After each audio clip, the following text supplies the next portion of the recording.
देखिए, बीएसपी का ग्राफ गिरने का कारण बीएसपी के लोग थे, बीएसपी की नीतियां थी।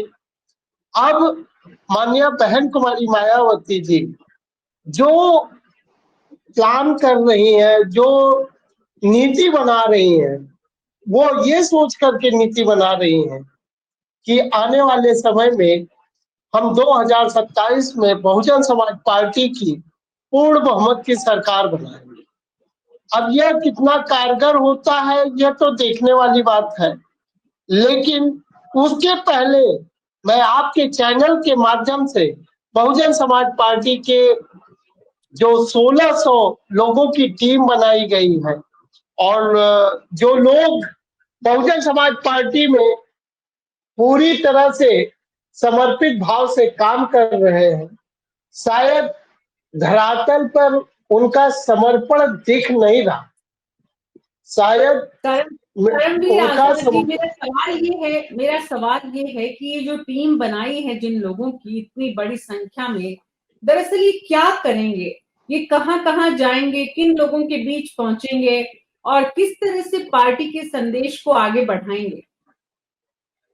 नहीं, मैं वही बताना चाह रहा था कि जो ये टीम है, इस टीम में कुछ लोग, देखिए, मान्यवर काशीराम साहब ने एक चीज कही थी और वो प्रैक्टिकल है।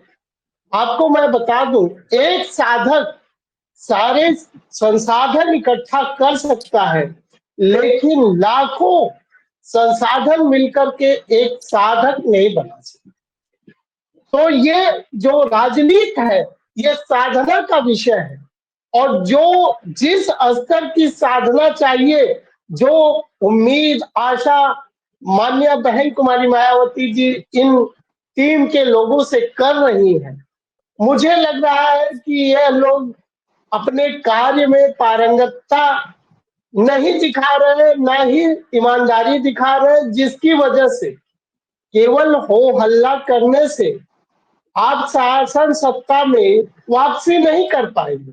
उसके लिए आपको एक कॉन्क्रीट प्लान करना पड़ेगा, और ये जो हमारे यहाँ के जो कोऑर्डिनेटर होते हैं बहुजन समाज पार्टी में, वो कोऑर्डिनेटर एक तरह से समझ लीजिए कि मानव तस्कर।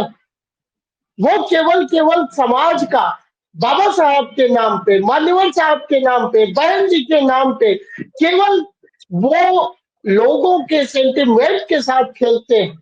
लोगों के सेंटिमेंट के साथ खेल करके उनका वोट तो बटोर लेते हैं, लेकिन गैर बिरादरी जो एससी के अलावा, विशेष करके चमार बिरादरी के अलावा और अन्य जातियों में वह अपना प्रभाव नहीं डाल पाते। उसका कारण है कि इनका जो तरीका है, वो तरीका कहीं ना कहीं बहुत ही गलत तरीके से काम कर रहे हैं। बहन जी की उपलब्धियों को गिना तो रहे हैं, लेकिन वो उपलब्धियां कैसे गिना रहे हैं, धरातल पे जा करके वो काम नहीं कर रहे हैं। आप बताइए, एक एक मीटिंग में आपको बहुत सारे प्रमाण दे रहा हूं। मैं अभी मौजूदा समय में आजमगढ़ में हूँ। आजमगढ़ की स्थिति ये बता रहा हूं कि आजमगढ़ में जो लोग काम करना चाहते हैं, उनको बहुजन समाज पार्टी में काम करने नहीं दिया जा रहा। जो लोग दूसरे लोगों को जोड़ने का काम करते हैं, वो काम करने नहीं दिया जा रहा। अभी बहुजन समाज पार्टी में एक और बड़ी प्रतिस्पर्धा चल गई है। बहुजन समाज पार्टी के कुछ कार्यकर्ता कहते हैं वो भीम आर्मी का, सोचिए, विभाजन हो रहा है, में भी विभाजन हो रहा है कि बहुजन समाज पार्टी के कार्यकर्ता, बीएसपी के कार्यकर्ता अपनी ही पार्टी को कहते हैं कि वो भीम आर्मी का कार्यकर्ता